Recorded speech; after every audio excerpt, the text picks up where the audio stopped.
enlightening, Terrifying? Challenging. Shocking. Diverse? Open-ended? It's a hindrance. Unpredictable behavior. It's a disaster. Colorful? psychedelic.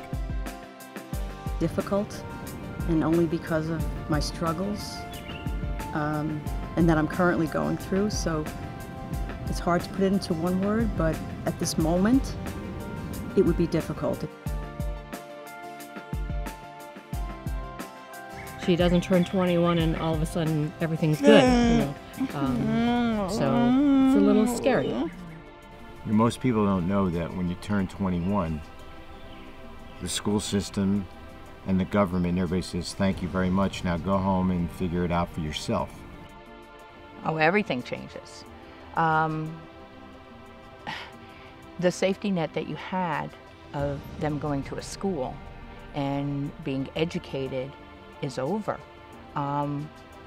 You had services galore.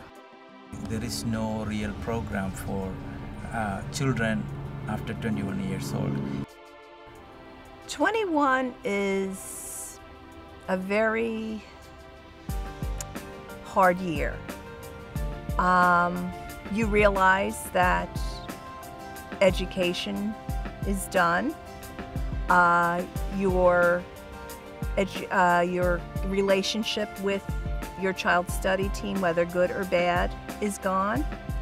And you are on your own trying to navigate the adult system. It's an arbitrary cutoff for the entitlements that they've had in the past. And it's a huge demand on families to fill in the gaps. The post-21 life is more about parents have to step up and create it.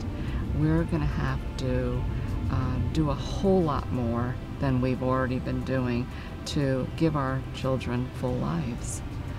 And I'm ready for the challenge.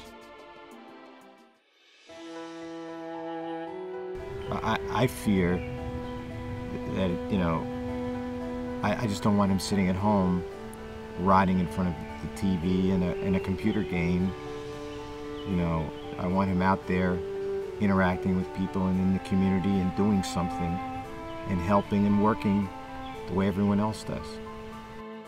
The only fears that I have about my brother's future is that once he has a job, I'm sure that he'll get a job at one point in his life, that those of people with power either the same or higher than his will take advantage of him.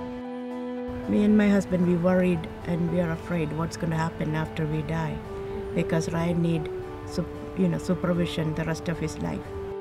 There's always that fear, I don't know, especially, it shouldn't be any different between boys and girls, but I do have a fear of, just being in a new situation, new people. There are so many things that can happen that go wrong with any type of situation, with any type of child or person. So it's a little, on the back of my mind.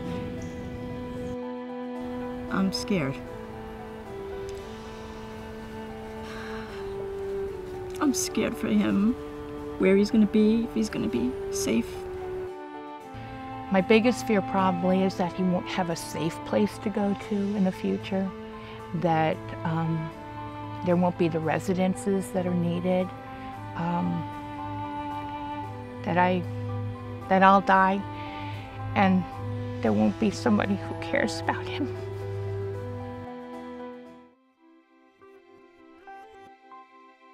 People think of, I guess, the movie Rain Man, and that there's only one type of autism, that you don't realize now that it's called ASD, Autism Spectrum Disorder, that it's a spectrum. So you can have a very high functioning person, and then you could have somebody who may be nonverbal. And then you have everything in between, that you might have some verbal issues and not so much social issues. There is no limit for them. They can do, they can learn, and they can do well as any other kid with the right education. Most people think people with autism can't relate to people, but they can. in their unique ways. You know, what it really comes down to is they're people.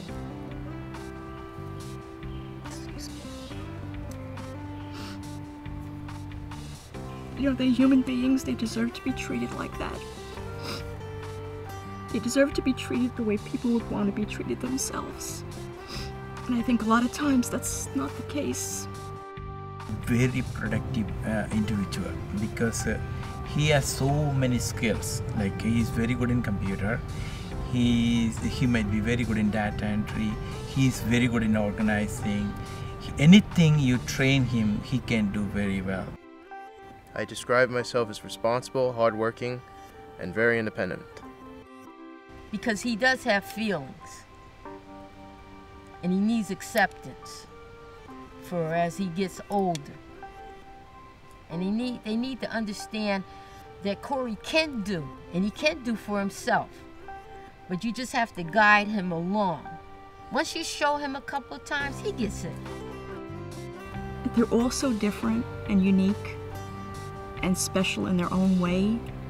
They're not the same. That's the other thing I'd like to make people to know. Just because you have autism doesn't mean you're the same as somebody else that has autism. I mean, people with autism, they surprise me every day. My son is amazing to me, and he's always been amazing. I mean, since the time that I saw that he was interested in tying his shoe when he was like 4 years old. And I started to teach him, and he started to do it very quickly.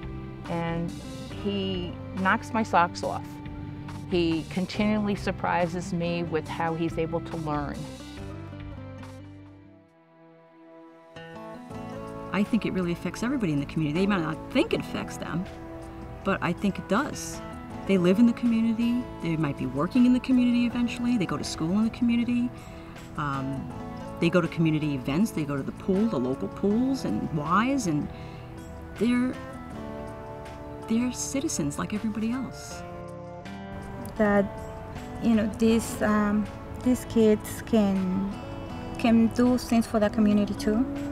That they can be involved in the community.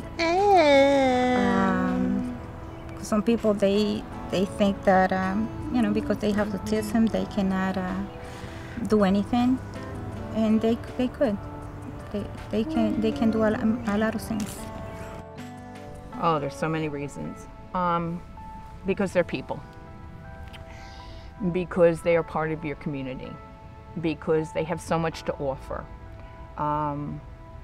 Because we are so far away from being secluded and keeping people in boxes and keeping people under wraps. That's old-time thinking, and we don't do that anymore.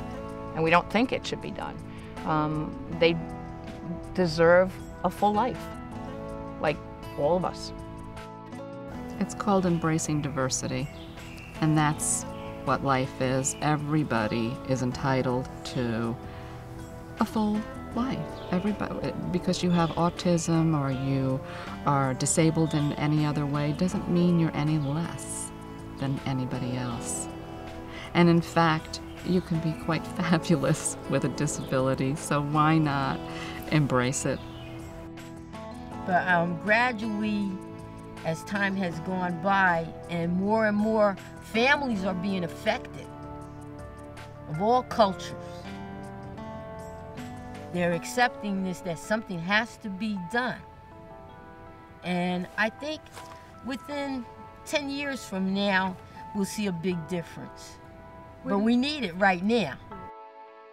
As these children are now into adults, that more and more programs are forming for them, that their need is out there, and more organizations are realizing that just because they got their diploma at 21 doesn't mean that they still don't need adequate services for them. I'm optimistic about my own son. I'm optimistic about some of the individuals I work with who are on the spectrum too. Like I said, they surprise me every day. They're a joy. They give back so much more than they take, but most people don't understand that. But when you live with them And when you work with them, you see what kind of joy comes out of them. And to be part of that is pretty amazing. According to the Center for Disease Control, in 1999, 1 in 500 children were diagnosed with autism. In 2002, 1 in 150. In 2006, 1 in 110. Since 2008, approximately 1 in 88 children have been identified with autism. If this ever-increasing segment of our society is to have a productive future, we need to continue to provide adequate structure, extended education, supported residential group homes, transportation, and seamless physical and emotional support. Even if we think we are not affected by autism, we are or will be, due to the epidemic rise of this disorder. We should all care about the future of people living with autism.